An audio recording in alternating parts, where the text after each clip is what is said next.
અને વડોદરાની એમએસ યુનિવર્સિટીમાં હજારો વિદ્યાર્થીઓ પ્રવેશથી વંચિત રહ્યા। યુનિવર્સિટીમાં પ્રથમ વખત એડમિશન માટે મેરિટ 75%એ પહોંચ્યું અને યુનિવર્સિટીમાં 5000થી વધારે વિદ્યાર્થીઓ પ્રવેશથી વંચિત રહ્યા છે।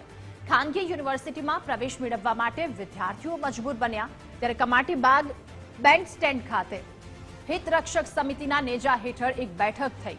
ખાનગી યુનિવર્સિટીઓને ફાયદો કરાવવાના પ્રવેશથી વંચિત રખાયાનો આક્ષેપ થઈ રહ્યો છે। હિતરક્ષક સમિતિના નેજા હેઠળ યુનિવર્સિટીના પૂર્વ વિદ્યાર્થીઓ પણ ભેગા થયા અને વિદ્યાર્થીઓના હિતરક્ષક સમિતિએ આંદોલનની જાહેરાત પણ કરી છે।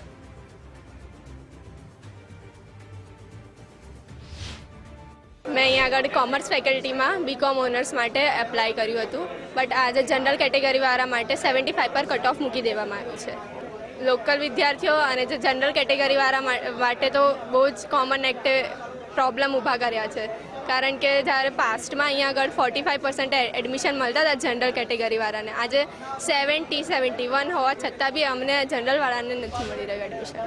સયાજી રાવે એનો વિચાર કરીને આજે સસ્તું શિક્ષણ મળી રહે એ હેતુથી આ યુનિવર્સિટી જ્યારે સ્થાપન કરી તો હાલમાં એ મુદ્દો જ તદ્દન પતાવી દેવાનો કાલસો રચીને આ યુનિવર્સિટી સત્તાવાળાઓને સરકાર દ્વારા જે એકદમ કાળી મેલી મુરાદ એમણે જે આ જાહેર કરી છે યુનિવર્સિટીના જે વિદ્યાર્થીઓને વંચિત રાખીને એમના હકથી વંચિત રાખીને એના માટે અમે આજે આ વિરોધ કરવા માટે અહીંયા સૌ એકઠા થયા છે।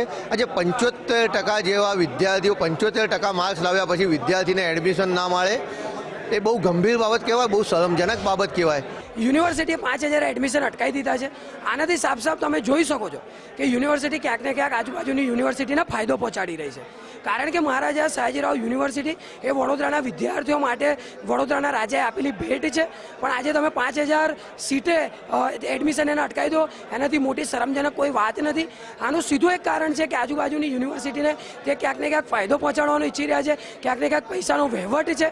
પણ આજે કમાટીબાગ ખાતે પેન સ્ટેન્ડના નીચે આજે યુનિવર્સિટીના ભૂતપૂર્વ વિદ્યાર્થી નેતાઓ જે રનિંગ વિદ્યાર્થી નેતાઓ છે તે સાથે મળીને આજે મિટિંગ થઈ છે અને આ જે ગોર કાયદો સ્ટેટ ગવર્મેન્ટ અને યુનિવર્સિટીના સત્તાધીશો દ્વારા યુનિવર્સિટી પર નાખી દેવામાં આવ્યો છે તેના સામે લડતની આજે એક શરૂઆત થઈ છે।